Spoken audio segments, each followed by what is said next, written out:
DreamLitts stand C2042, I er kommet det helt rigtige sted. Mit navn er Thomas Wilhelm, og jeg er medejer af DreamLitt og redaktør og forfatter samme sted. Og vi skal tale om den her bog, den udkårne Fayza Oum Hamed, en hollandsk bestseller, som Henrik Keller, der sidder der, har oversat fra hollandsk til dansk. Og Henrik og jeg har købt de danske rettigheder til den her bog sammen med DreamLitt.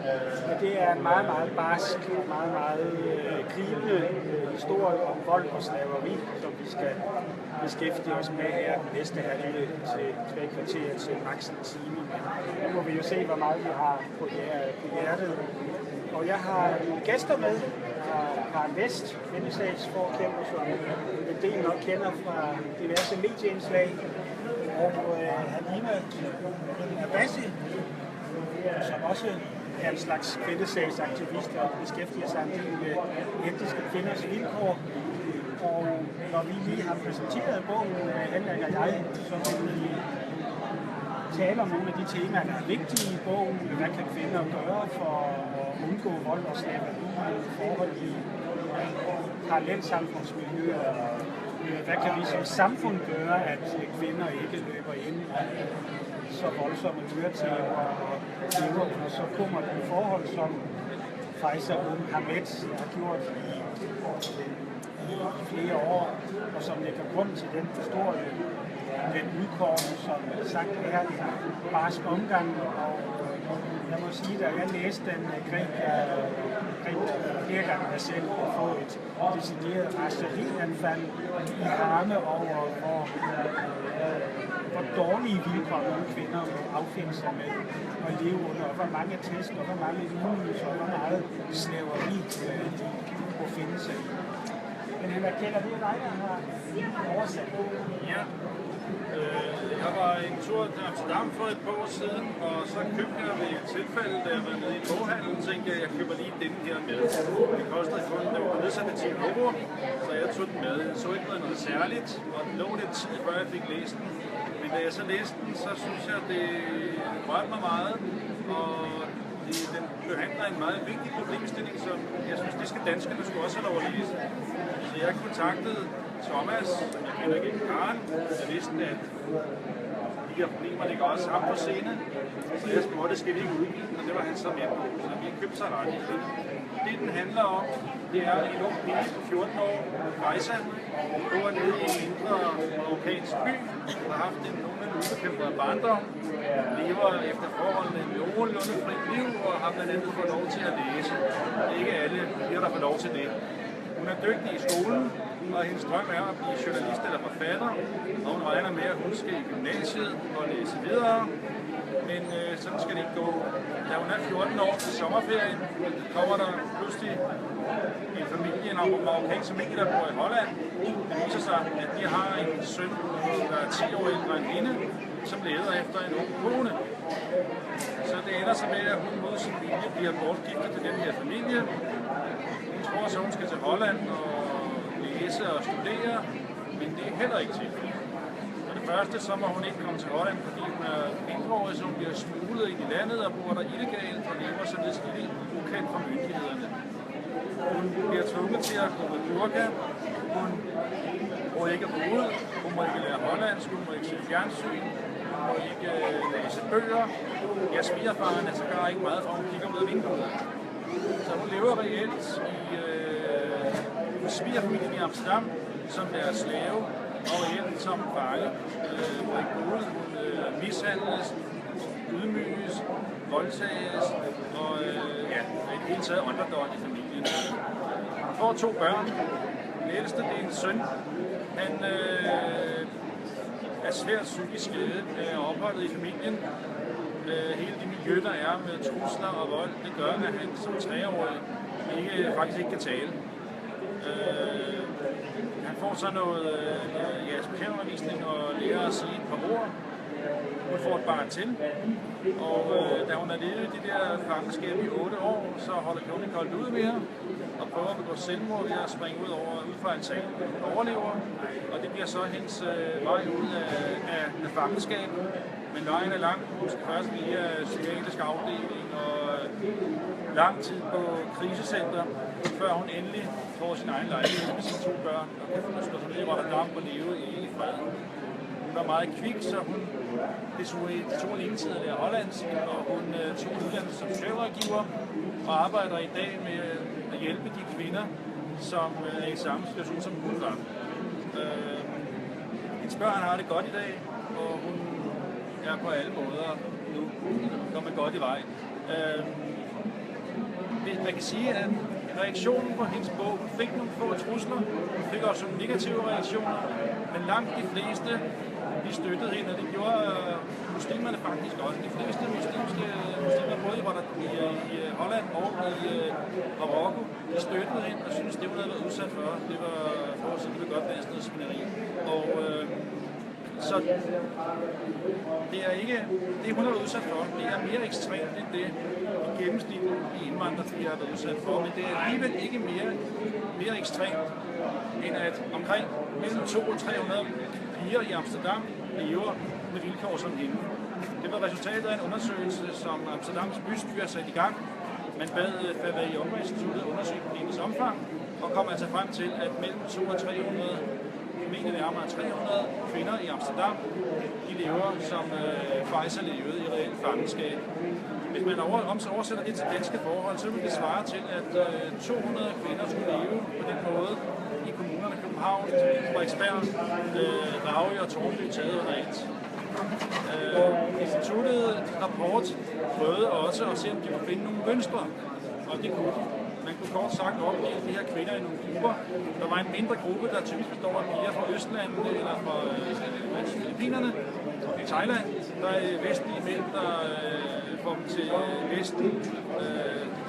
Ja, sådan nogle postordrerbrude, kalder man det for i Holland. Det gjorde simpelthen en kone. Og der er nogle få af dem, der bliver holdt, der også reelt bliver holdt som fanger. Men hovedparten er kvinder fra lande som Marokko, Tyrkiet, Afghanistan, Somalia. Og undertrykkelsen sker på 2 måder. Det første det er ved hjælp af social kontrol, skam, religion. Der bliver nogle af de her piger holdt nede. Der er døren ikke fysisk låst, men de gør, som der bliver sagt. Hvis de ikke gør det, så tyrer man til vold. Så er der den sidste gruppe, som er lidt mindre, som er bogstaveligt til forstand lever indespærret, altså hvor døren er låst, og de hvor det mishandles svært. Og der er der en overvægt af de mænd, som enten kommer fra meget primitivt samfund, eller som har psykiske problemer eller misbrugsproblemer. Men det største, det er simpelthen almindelige indvandrerfamilier, der har en meget konservativ opfattelse af islam. Og det kan være veluddannede kvinder. Der var en beskrevet i rapporten, som læste jura i Marokko og som arbejdede i en kommune. Hun troede, hun skulle op og læse i Holland. Hun blev også holdt som fange. Men de fleste det er ganske unge piger, der hentes fra små landsbyer, som er analfabeter, som er fuldstændig alene i Holland. De kender kun svigerfamilien, de ved intet om landet, de kan ikke sproget, og de har ikke en chance. De er bange for at bringe skam over svigerfamilien og familien. De har ikke mulighed for at tage tilbage til Marokko. De ved ikke, hvordan de skal komme i kontakt med de hollandske myndigheder for at slippe ud af deres situation. Og tit der bliver de troet med, at de mister børnene, hvis de mister deres børn, hvis de går til myndighederne. Så de her kvinder, de er i en modsætning til en dansk kvinde, der måske er mishandlet af sin mand, så er de her kvinder helt alene. Og det gør det meget svært. Så det er derfor, at den her bog, udover det er en god historie, sørgelig historie, så den er altså også interessant, fordi det altså er et reelt problem. Tak for den præsentation, Henrik. Vi kan jo inddrage vores øvrige panel lidt her. 2 kvinder, som har beskæftiget sig meget med de emner, eller de temaer, som er essentielle her i bogen. Karen West har jo i mange år også beskæftiget sig med den etniske kvindekamp, og den taler vi også om i vores egen bog, som vi så præsenterer søndag. Den kan vi så lige ligge nu, men lad mig høre, hvad var din første reaktion, da du læste den? Jeg prøver at sidde ned. Jeg tror godt, jeg kan tale så højt. Altså min første reaktion var egentlig genkendelse. Altså der er nogle mønstre, jeg synes, der går igen fra de kvinder, jeg har... de kvinder, som har fortalt altså deres historie, og de bøger, jeg har læst om det, og de fora, jeg har været i, der er et mønster, som handler om, at pigerne vokser op i nogle miljøer, hvor de har nogle ganske bestemte regler, altså nogle normer for, hvordan de skal opføre sig. Og det handler selvfølgelig om kyskhed og dydighed, gør, hvad der bliver sagt. Og det går egentlig meget fint i de lande, kan man sige, hvor normerne er sådan. Og der er ikke noget specielt i Marokko, altså fordi billedet, om så må sige, mønstret er det samme i Tyrkiet, i Afghanistan, i Iran. Det er også blandt kurdere, og hvis vi lige sådan skal sige, hvad vægter tunges kultur eller religion, så er det også blandt asidi-kurderne, som jo ikke er eksempelvis muslimer. Det er også blandt indiske piger. Der hvor så, at der kan være nogle forskelle, det er selvfølgelig omkring uddannelsessituation og landsbysamfund og storbysamfund, men mønstret er sådan set det samme. Og det er det, som Henrik siger, man kan ikke engang sige, at det er meget socialt udsat for fattige kår, fordi vi kan rent faktisk se det samme som her, at velbegavede kvinder der kommer her til Danmark, og man pludselig finder ud af, at nu er der en masse kvinder i Danmark, som har deres frihed, så må vi hellere passe endnu bedre på. Og det gør så, at de sådan set bliver, altså de der normer, de havde hjemme fra hjemlandet, de er truet, og derfor så bliver der holdt endnu mere fast på dem i nogle gamle normer, hvilket ofte netop fører til vold. Og det er selvfølgelig sådan sat, kan man sige, sat på spidsen her. Det er ikke alle, men hvis vi tager for eksempel vores udsatte boligområde, eller ghettoområde, eller hvad vi nu skal kalde dem, så er det et meget, meget almindeligt billede, at mange af de her kvinder sådan set lever deres liv inde i ghettoen. De kommer måske i Netto, de kommer måske i Føtex, men de kommer ikke ud i det danske samfund. Og det gør så, at de lever et liv, hvor man kan sige parallelt, men ikke engang parallelt, for de bevæger sig faktisk endnu mere væk fra, hvordan de havde det i hjemlandet. Og det er der også meget historie på, hvor hende her, Fayza, kommer hjem, og de synes, det er forfærdeligt, det hun har levet under, men de ved, de kan ikke gøre noget, fordi sådan er vilkårene for kvinder og mænd.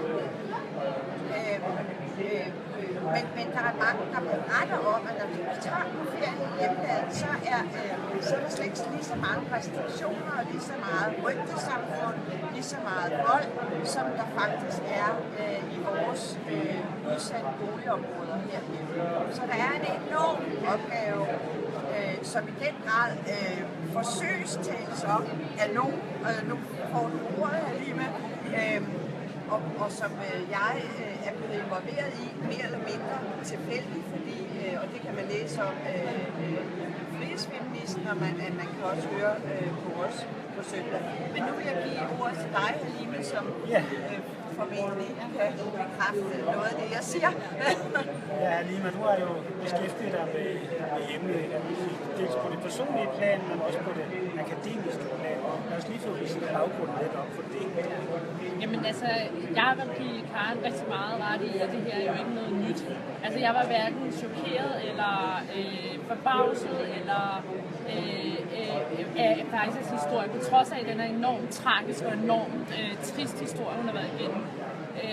Og jeg tænker, altså jeg vil måske starte et andet sted, fordi jeg beskæftiger mig som sagt også med det her rent forskningsmæssigt, fordi jeg tænker, vi ved for lidt om antallet af de her kvinder, som lever under de her forhold. Det er ikke, altså vi skal ikke til Holland for at finde den her slags historie. Vi har rigeligt af dem i Danmark.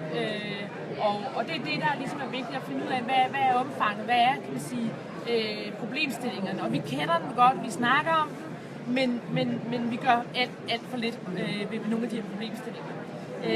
Det jeg tænker omkring Fayzas historie, er jo, at for mig, jeg må indrømme, jeg fik tårer i øjnene over mange af de afsnit, jeg læste, hvor jeg sådan tænkte, gud, det her, det kender jeg jo godt selv, både fra min egen personlige baggrund, men også gennem mit arbejde, hvor jeg har mødt rigtig mange af de her kvinder, som lige lever under de her forhold. Og det, jeg synes simpelthen, jeg tror ikke, at der er nogen, der ved, hvor svært og ensomt og tragisk at leve under sådan nogle forhold, på trods af, at vi skriver Danmark i 2016, at vi stadig har de her forhold i Danmark. Og så tænker man, hvad kan man så gøre ved det? Ja, det er jo så det, der er ligesom er det store spørgsmål, fordi hvis vi bliver ved med at snakke om, vi snakker om det for 10 år siden, og det var jo ligesom der, vi lærte hinanden at kende, fordi jeg selv valgte at stå frem og sige, at der er altså nogle ting, vi bliver nødt til at tale om her. 10 år efter snakker vi stadigvæk om det. Det synes jeg tænker, vi er nødt til at gøre den alvorligt. Jo, politikerne og regeringen kommer ud med den ene handlingsplan efter den anden, og en masse pose midler efter den anden, uden at der rent faktisk reelt sker noget. Og det jeg tænker, der er rigtig mange færdigsager derude, som lever under de her forhold, som jeg ikke synes, vi kan være bekendt og lade stå til. Fordi det er ikke en kamp, man kan tage alene. Hun prøvede at tage kampen Fayza, fordi hun var stærk, og hun havde styrken. Men der er rigtig mange, der ikke er i stand til at tage den her kamp. Og det er der, jeg mener, at vi som samfund skal støtte op omkring de her unge kvinder, som lever under de her slavelignende forhold. Jeg synes bare ikke, det er i orden, at vi stadig bliver ved med at tale til, stadigvæk med at sige, at vi har nogle problemer. Og det er rigtigt, at vi skal ud i de her udsatte boligområder og tale med de her mennesker. Og ikke kun tale, altså vi er så også begyndt at stille krav om, at man ikke kan blive ved med at behandle kvinder på den måde, fordi de er kvinder, og fordi man har et nedværdigende syn med de her kvinder. Vi bliver nødt til at tage det her alvorligt. Jeg ved om nogen, hvad det vil sige at tage en kamp op imod en hel kultur og en hel familie og en hel baggrund, fordi det er ikke nemt, og det er ikke noget, man bare gør, fordi man har alt på spil, men så til gengæld på den anden side har man også alt at vinde i forhold til ligesom at skulle tage den her kamp op. Ja, altså jeg sådan tænker lidt, at vi bliver ved med at snakke, men hvordan kommer vi derhen, hvor vi rent faktisk handler og hjælper nogle af de her kvinder? Jeg kan forstå, at du er i gang med en Ph.D. Det er jeg, ja. Det er om det her emne. Det er det nemlig. Jeg sidder faktisk og forsker i det her omkring æresrelaterede konflikter og social kontrol blandt minoriteter. Desværre vil jeg sige, og på den anden side er det jo heldigt for mig, at det ikke er en Ph.D., der er forankret i Danmark, fordi Danmark er bare langt bagud i forhold til forskning på det her felt. Vi ved for lidt, men vi iværksætter en masse tiltag, uden rent faktisk at vide, om de virker eller ej. Men jeg har så valgt at lave et komparativt studie, som ser på det her med æresrelaterede konflikter og æresrelateret vold blandt minoriteter. Og det bliver desværre ikke et kvantitativt studie, hvor jeg går ud og måler omfanget, men jeg går ud og taler med forældregruppen. Fordi den forskning, der eksisterer, der har man de unge stemme, og man har de professionelle stemme. Men der er ikke rigtig nogen, der har talt med de her forældre, hvad fanden det er, de tænker på. Undskyld, jeg bander. Men simpelthen give dem en stemme ind i den her debat og høre, hvad det er, de. Fordi hvis vi skal komme nogle af de her problemer til liv, så er vi også nødt til at tale med dem, det handler om. Og ikke kun tale om dem og have nogle forestillinger og idéer om, hvordan vi løser de her problemer. Det er i meget sin spæde start, men det er et tema, jeg ligesom kender til, fordi jeg bliver stadig ringet op af kvinder, fordi de har set mig i nyhederne og udtalt mig om det her felt. Hvad gør vi? Altså, hvordan kan vi have en 40-årig kvinde, som sidder og bliver truet af sin mand og sin familie, men ikke tør gå på grund af familie? Vi snakker altså Danmark 2016, vi snakker ikke om Marokko 1970 og 60'erne. Det er Danmark, vi snakker om, og de her problemer er stadig eksisterende. Uden at jeg tænker, det er både et svigt, kan man sige, af demokratiet og menneskerettigheder og kvinders rettigheder, men det er lige så, altså det er endnu større svigt af de her kvinder, de rent faktisk ikke ved, hvor de skal gå hen, hvordan de får hjælp, og om de får noget hjælp. Og det er det, jeg tænker, at jeg håber lidt, at vi sådan ligesom kan få fokus på fremadrettet også. Det kan vi da kun håbe på, at vi får. Jeg forstår nogle passager på hvordan det viser op, altså det synes jeg i hvert fald også, at vi skal forstå. Det her, det er bryllupsnatten. Fayza, hun er så vidt siden, der er gået lidt tid, så hun er lige fyldt 16. Og en kommende mand kender hun faktisk ikke. Hun har set ham 2 gange. Den gang han var hjemme for at skulle se, om det var en ordentlig kvinde, der smed hun te for ham, men snakkede ikke med ham. Samme dag som bryllupet, og så havde de siddet ved siden af hinanden, men ikke rigtig talt sammen. Så det er simpelthen en vildt fremmed mand. Hun er så blevet ført til svigerfamiliens hus, sammen med, at hun har fået sin tante Tisba med. Der skal nemlig en vidne fra hendes familie med. Det er noget med, som man kan sige, hun har været i omfru. Og det er der, vi er nu. En muslimsk kvindes ære sidder mellem hendes ben, og hun er under evig mistanke indtil hendes uskyld er bevises under bryllupsnatten. Den er der hendes store eksamen, som resten af hendes liv afhænger af. Jeg vidste imidlertid ikke, hvad der skulle ske. Vi havde aldrig talt om sex. Den slags behøver kvinden ikke at vide noget om, det er klart med. Da tante Tisba havde lukket døren efter sig, sad jeg i soveværelset med en fremmed mand. Jeg brød mig slet ikke om den måde, han betragtede mig på. Han satte sig ved min side, så tæt på, at jeg holdt vejret og begyndte at ryste. Han talte til mig, men jeg kiggede op på mine tæer og opfattede ikke et ord af, hvad han sagde. Jeg var bange og frygtede for, hvordan jeg skulle komme gennem denne nat. Han rejste sig og begyndte at klæde sig af. Jeg tog ikke kigge. Jeg kunne have krøbet i et musehul. Jeg har aldrig før set en nøgen mand. Ikke engang på tv. Jeg sagde for lejen, min herre, jeg kender dem ikke. Jeg ved godt, at jeg skal være her, men jeg har slet ikke lyst til det. I min naivitet regnede jeg med forståelse. Jeg havde forventet at få et venligt svar. Det er okay, min pige. Du er i sikre hænder og behøver ikke være bange. Vi er gift, men vi tager os tid til i ro med at lære hinanden at kende og se, hvad der sker. Bilal, det er hendes mand. Bilals reaktion var imidlertid helt anderledes. Han skreg, hvem fanden tror du er? Jeg bor i Europa, har penge og kører en flot bil. Der er hundredvis af europæiske piger, der vil gifte sig med mig. Hvis der er mere ballade med dig, så kan du finde hjem til din familie. Han vidste godt, at jeg ikke kunne tage tilbage. Og så ville alle tro, at jeg ikke mere var i omfru. Jeg blev helt forskrækket. Man kunne ikke tale fornuftigt med denne mand. Hvordan i alverden skulle jeg så kunne leve sammen med ham? Han lagde et hvidt stofklæde på sengen og beordrede mig til at lægge mig på det. Så rev han mit tøj af. Hurtigt, da stærke mænd skal tage en løn om inden for en time. Han ville bevise over på sine brødre og resten af familien, der sad og ventede i det tilstødende værelse, at han var en rigtig mand. Dette mareridt var ikke en drøm. Det skete virkelig. Denne aften blev den mørkeste i mit liv. Datoen står præntet i mit hjerte, og hvert år sørger jeg for, at den dato er fuldt besat i min kalender, således at jeg er for travlt til at mindes. Uden at sige et ord, gik Bilal rasende som et dyr i gang. Han trængte ikke i mig, og det gjorde enormt ondt, da jeg kæmpede imod. Det var som en kniv, der stukket op i min skede. Trods mine bønner om at stoppe blev han med. Pludselig stoppede han, klædte på og forlod værelset. Jeg tog en dyb indånding, jeg havde overlevet det. Hurtigt klædte jeg mig på. Endnu inden jeg var faldet til ro, kom tante Tisba og min svigermor ind og gav mig et møgfald. Jeg havde ingen anelse om, hvad der var galt, men Tisba jamrede, at jeg havde været alt for anspændt til, at en mand kunne gøre det, der skulle gøres. Men min families accept blev voldtaget af en fremmed mand, og nu bebrejdede de mig, at jeg havde været anspændt. Den frygtelige kendskærning, at Bilal ikke havde været i stand til at tage min møden om, var naturligvis min skyld. Som et trylleslag stod Bilals bedstemor der pludselig også. Så om hun havde stået for døren og ventet. Hun sendte alle ud af rummet, og nu blev jeg kommanderet til at ligge mig på sengen. Hun gjorde mine trusser ned og begyndte at undersøge mig for at finde ud af, hvad der var galt. Hun mente, at årsagen skulle findes i min skede. Det fortalte til kvinder, der ikke var jomfruer, fik syet deres skede sammen for at undgå skandale på bryllupsnatten. Hun sad med fingrene op i min skede, da en anden kvinde kom for at hjælpe hende. En tåbelig kvinde, som havde påtaget sig rollen som udlært sygeplejerske. Ydmygelsen var så stor. Det var som om min sjæl var forsøgt at slippe ud af min krop. Jeg følte mig helt tom. Bilals bedstemor sagde, hun er jomfru, og det er et vanskeligt tilfælde, men jeg har en løsning. Men tilkald det en mand, der beskæftiger sig med sort magi. Hvad det havde med jomfruelighed at gøre, stod mig ikke helt klart, men manden havde medbragt en kur, hvor der lå alle mulige sager, såsom nøgler, sten og urter, i en uhendsvangre samling. I Marokko var der mange, der troede på sort magi, men jeg havde altid været for nøgtern til den slags. Jeg skulle så gentage alle troldmandens besværgelser. Imens blev den mislykkede fyr Bilal hånet af sine brødre og kaldte en bøsserøv ringer kunne knalde en 16-årig pige. Troldmanden fastslog. Jeg tror, at der er en, der ved hjælpe onde ånder har sørget for, at hun ikke skulle miste sin myndom. Denne person er jaloux, vil have hende for sig selv, og han tillader ikke andre mænd at få hende. Prøv igen. Hvis Gud vil, så lykkes det denne gang. Det blev atterlagt, eller alene, og Bilal gik atter i gang. Endelig strømmede der blod ud på det lille klæde. Det var lykkedes for ham. Alle åndede lettede op. Min svigermor tog klædegulvet rundt til de tilstedeværende for at bevise, at de havde haft en jomfru i huset. De lignede vampyrer. Jeg var havnet i en galanstalt.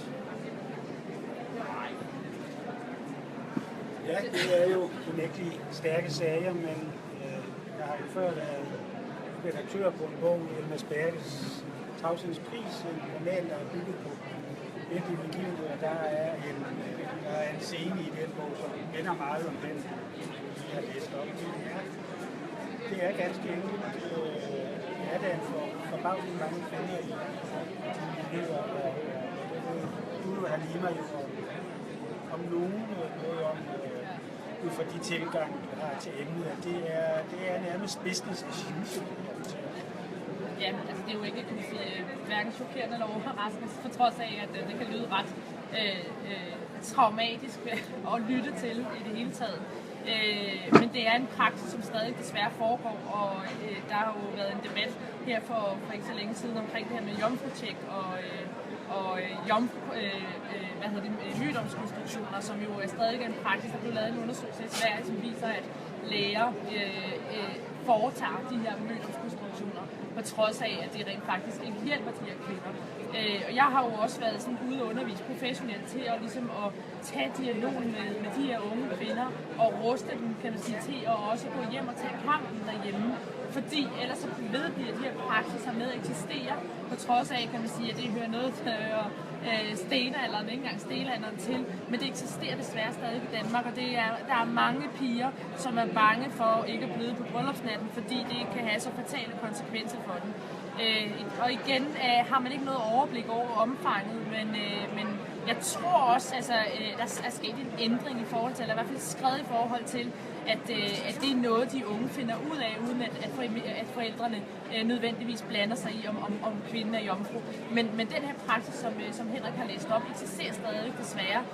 Og det er jo også noget, man kan gøre noget ved at italesætte. Jeg tænker, at man som læge har et ansvar, at når en pige kommer og beder om at få mygdomskonstruktioner, han tager dialog med hende og henviser hende til steder, hvor hun kan få hjælp uden nødvendigvis at overføre det her form for indgreb, eller overgreb, som jeg kalder det, som det jo i virkeligheden er. Og den professionelle socialrådgiver, som møder den her kvinde, snakker med hende, tager dialogen. Det er vi uddannet til, altså som socialrådgiver, som læger, som pædagoger, er vi uddannet til at tage den her dialog, uden at det skal munde ud i, at vi understøtter. Og det gør man jo. Man understøtter jo de her praksiser ved at foretage de her mygdomsoperationer, ved at blive med og ikke at hjælpe de her unge kvinder til ligesom også at tage kampen op derhjemme. Fordi altså som samfund, som professionel kan man støtte, men man kan ikke tage kampen for de unge kvinder. Men vi skal facilitere rammerne, så at de trygt kan tage kampen og vide, at hvis det går helt galt, så er der altså et samfund, der støtter op omkring dem. Og det er, der er stadig mange unge, på trods af, at der er en masse hjælpeinstanser og steder, man kan henvende sig til, så er de unge stadig helt trygge på, at de rent faktisk kan få den hjælp, de har behov for. Men altså det jeg synes, der netop vi efterlyser det, der skal gøres, det er, hvor vi bliver nødt til at konstatere, at der har været en kolossal berøringsangst, både blandt læger og blandt socialrådgivere. Det er lægerne og socialrådgiverne, der i og for sig frontfigurer her. Og især socialrådgivere, som ofte kan være sådan en familievejleder og lignende. Og vi bliver nødt til at være et skridt foran der og sige, at noget af det, der skal iværksættes, det er undervisning i skolerne. Og vi bringer det jo op. Vi er nogen, der bringer det op. For eksempel for nu at være konkret og sige, jamen hvad er en hymen? Altså, hvordan ser en hymen ud hos kvinder? Hvad sker der? Og der har vi jo efterhånden sådan med os nogle skridt, fordi en hymen ser meget forskellig ud. Og nogle bløder simpelthen ikke, fordi den ikke giver anledning til det, fordi den kun lige, om så må sige, det der hedder hymnalrende ligger lige, og det ved jeg jo som jordmor, så derfor kan jeg tale med om det. Det ligger lige et lille stykke inden for skeden, og det er sådan, ligesom sådan en krans, flosset krans. Og der sidder så hymnalrende. Det kan være sådan en hende, og den kan være, ligesom i hendes tilfælde, ret sej. Og så kan den være med et lille hul, og så kan den være med et større hul, og så kan den være mere eller mindre flosset, og man kan slet ikke se den. Og som jordmor kan man sige, den har du sgu aldrig set, vel? Nej, men det har jeg faktisk. Jeg har faktisk undersøgt en kvinde, der var jomfru, og de var fra Marokko i øvrigt. Meget sød mand, og som så brød sammen hulkende, da jeg tænkte, hvad sker der her? Jeg kan ikke komme ind og undersøge hende, om hun skal føde. Og hun var jo sådan en, at han er simpelthen dryppet sin sæd ned i hende, for hun skulle blive gravid, fordi det er forventet. Familien, han er jo også under pres og skal vise sig, og han havde ikke kunne lykkes at gennemføre et samleje. Så han dryppede sin sæd ned igennem det her lille hul, og blev så gravid, men var jo jomfru stadigvæk. Og det er så mit personlige traume, for jeg var faktisk nødt til jeg gav noget lattergas, og så var jeg simpelthen, og det var rigtig, rigtig bare. Jeg følte mig som en voldskvinde i den situation. Men altså, man kan sige, for lige at binde tråd, så handler det jo om, at vi skal have nogle uafhængige, specialuddannede socialrådgiver, eller pædagoger, eller sygeplejersker, eller læger ude på skolerne, som fortæller de her unge sådan fuldstændig uden at være bange for deres forældre eller det omgivende samfund, hvad det her handler om. Og det har vi simpelthen ikke gennemført nu. Der er ekstrem berøringsangst omkring det. Og vi ved alle sammen, hvor omkring det er, fordi det er, men så skal vi jo til at kritisere islam og muslimer, og det vil vi være med til, og de er søde og alt det. Jamen, noget af det er måske religioner i sammen. Noget af det er også muslimer.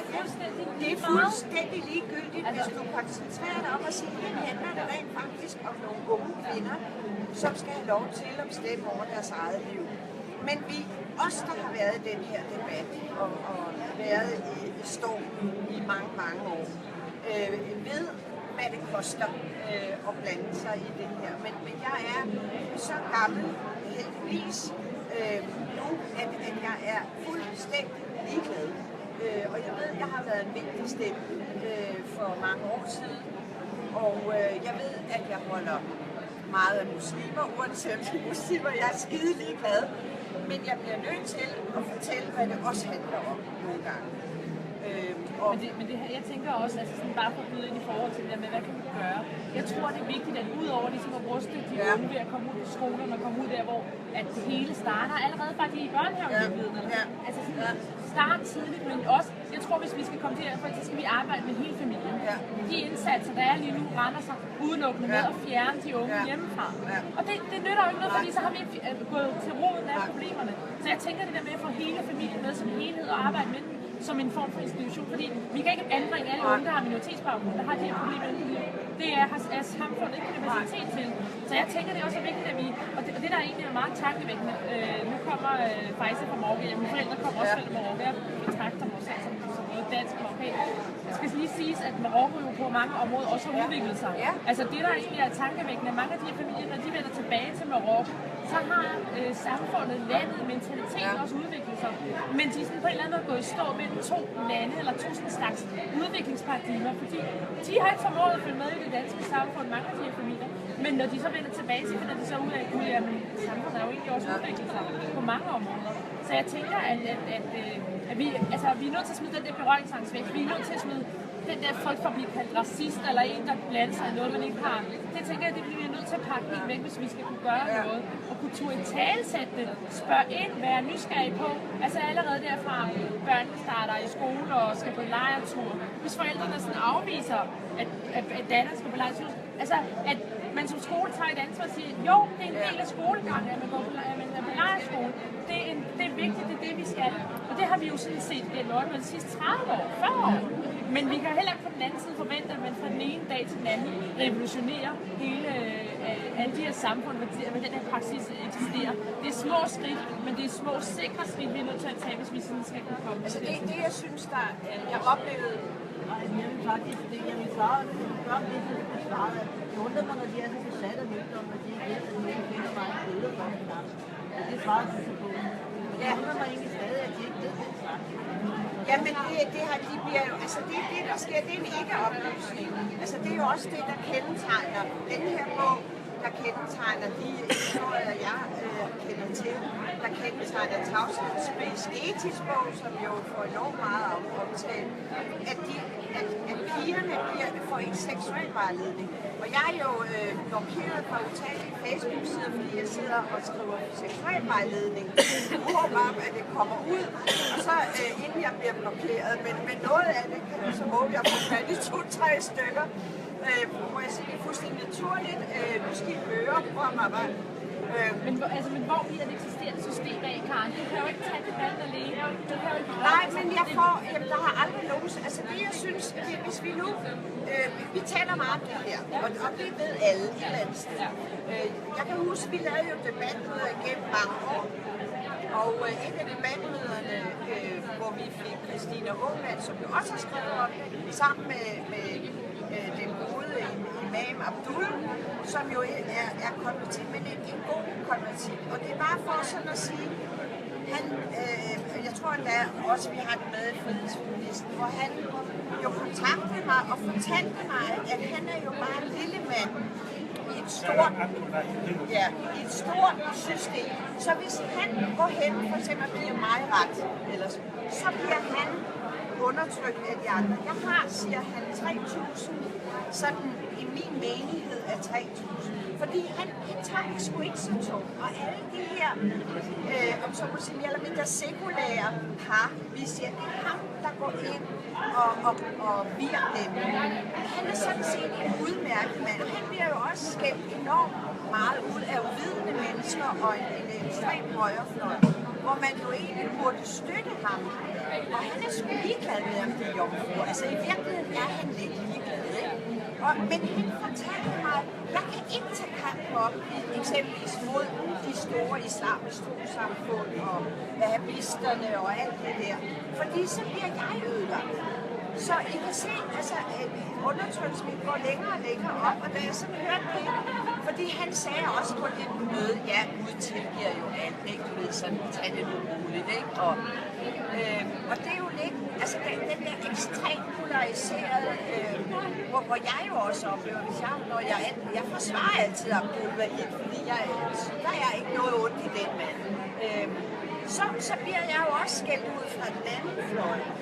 Det er det der problem med det her område, det er, at der går politik, og der går interesser, og der går alle mulige ting ind i den her debat, i stedet for at vi rent faktisk konkret. Jeg tænker helt konkret det der, du spørger om, eller du tænker, du undrer dig over. Hvor skulle de vide det fra?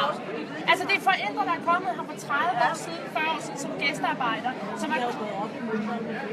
Ja, jo. Men nu snakker vi om de indvandrere, der er her i Danmark. Hvor skulle de vide det fra? Hvor skulle de få den oplysning fra? De kan jo ikke læse, de kan jo ikke finde sig den viden. Så jeg tænker, vi er nødt til at komme ud og give dem den viden. Vi er nødt til at komme ud og oplyse der, hvor det gælder. Og vise, hvad sker der, når man... Og hvad kan der ske ved, for eksempel ved, hvis man bruger en tampon, altså som ung kvinde, når man er ude og dyrke sport, så kan man bryde sin egen mødom med en tampon. Og skal vi ikke bare opfordre alle indvandrerpiger til at bruge tamponer for eksempel? Det kunne jo være glimrende, fordi så fik vi begravet det med det samme. Og sige, jamen, så gør vi det. Så nogle af dem kan bruge tampon, men det kan vi jo i hvert fald starte med. Det er jo også derfor, at nogle vil cykle, eller nogle dyrke hård sport, fordi de netop kan bryde deres mødom. Fordi det handler jo også om, altså, jeg tænker, vi kan jo ikke hjælpe ved at tage den i debatten. Jo, det gør, at vi skærper fokus på, at vi har nogle udfordringer. Men hvis vi skal gøre noget, så skal vi gøre det ude. Vi skal have alle de professionelle, kommunale forvaltninger, efter uddannelsessteder til at oplyse omkring det her, til at undervise i det, og til ikke at gøre det til noget særligt. Altså, det vil jo være det samme som, når man arbejder med vold til etniske danske familier. Det er jo ikke noget, vi vil lade stå til med.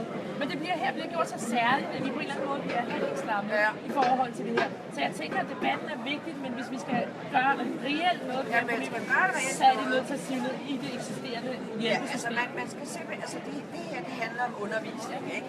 Og så handler det om at fortælle, og det altså rent praktisk, helt lavpraktisk skal man gøre det, at man på en skole ikke får oplyst om, hvornår de kommer. Fordi så bliver de der unge piger holdt væk, som ikke må vide noget. Så derfor skal det jo selvfølgelig være en aftale med klasselærer, og det må heller ikke være klasselærer, fordi så kan klasselærer blive truet af forældre og sige, det skal du bare holde møde med. Så derfor skal det faktisk være en, der kommer ud, som er specialuddannet til at tage de her. Og så skal det også være en, hvor man indkalder forældrene til forældremøde, som taler om det her, og at der ikke går noget fra. Altså jeg fik jo som ganske ung at vide, fordi jeg er trods alt så gammel, at når jeg ikke var jomfru mere, så kunne man se det i mine øjne.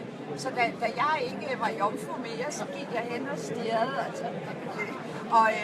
Så det er sådan fuldstændig, det er jo en brøkdel af det her, men det hænger jo sammen alligevel. Hvad sker der? Ja, nu kan man se på dig, at du ikke er jomfru. Ergo er du sådan stemplet lidt. Der er mange myter. Der er rigtig mange myter, vi er nødt til på en måde at få gjort noget ved. Men jeg vil ønske, at Karen, når vi sidder her om 10 år, så er vi nået et skridt videre, end vi er nået de sidste år. Så kommer jeg. Det gør vi. Det gør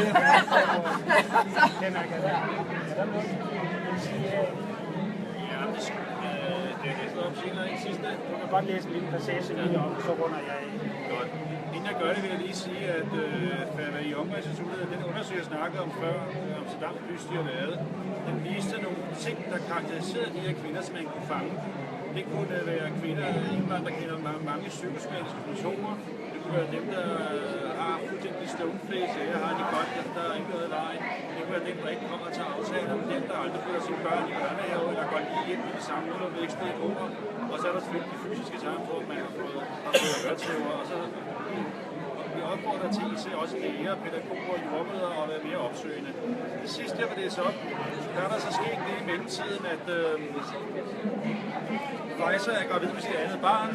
Hans første barn har lært at sige nogle få ord.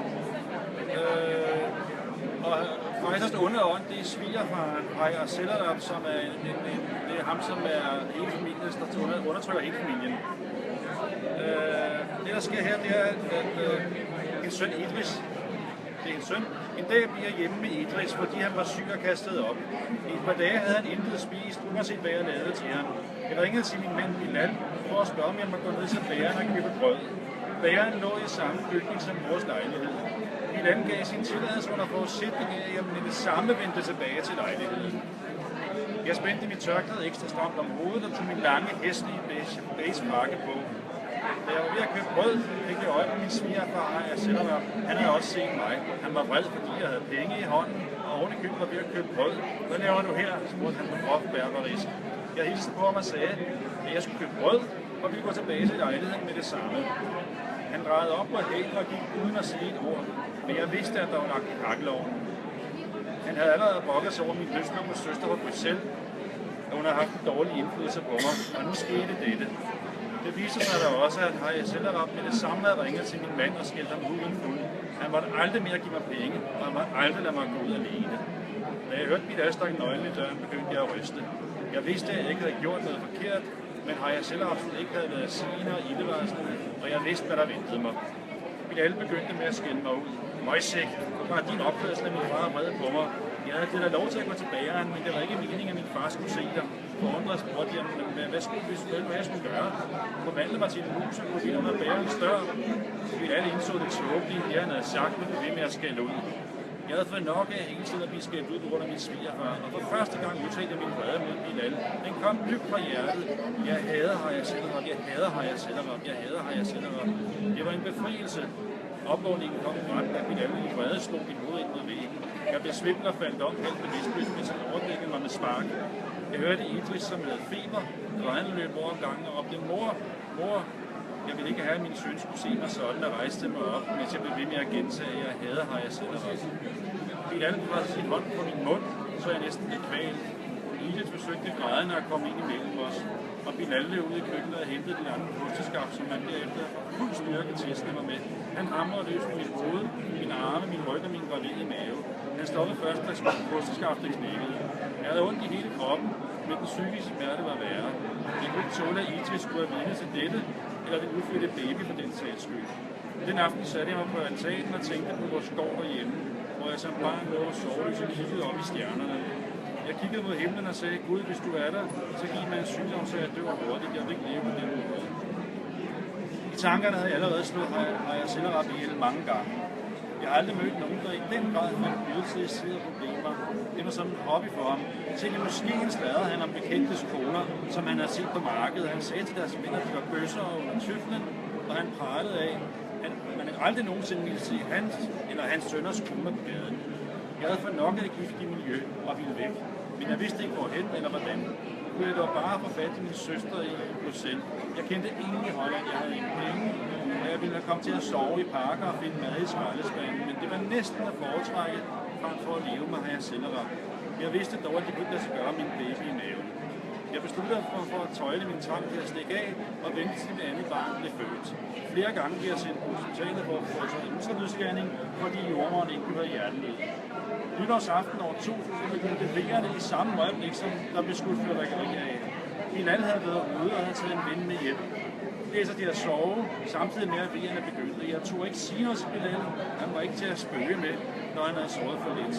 Jeg håbede derfor, at vejerne ville gå i sig selv, og jeg ville falde i søvn. Vejerne tog midlertidigt til, og efter et par timer var det udholdeligt. Jeg bankede forsigtigt på døren til værelset, hvor Bilal og hans ven lå og sov. Bilal reagerede ikke. Jeg hører hans ven sige, det var nok, mand, din kone banker på døren. Da jeg fortalte ham, at jeg var ved at gå i fødsel, gav han mig besked på at ringe til sin mor, så han ikke kunne sove videre. Jeg troede næsten ikke mine egne ører. Jeg kogte af vejret. På grund af vejerne havde jeg svært ved at tænke klart, men jeg havde absolut ikke lyst til at ringe til min svigermor. Jeg ringede selv til jordemoderen og satte den i situationen med de få hollandske ord, jeg kunne. Heldigvis havde hun vagt, og 10 var jeg forstod hun hos mig. Hun begyndte med at tælle, hver gang tog mig mellem vejerne. Jeg kastede op og flygtede strøm af babyen og var gennem min ryg. Jordemoderen sagde, at jeg skulle ringe noget før, at babyen bliver født hvert øjeblik, det skulle være.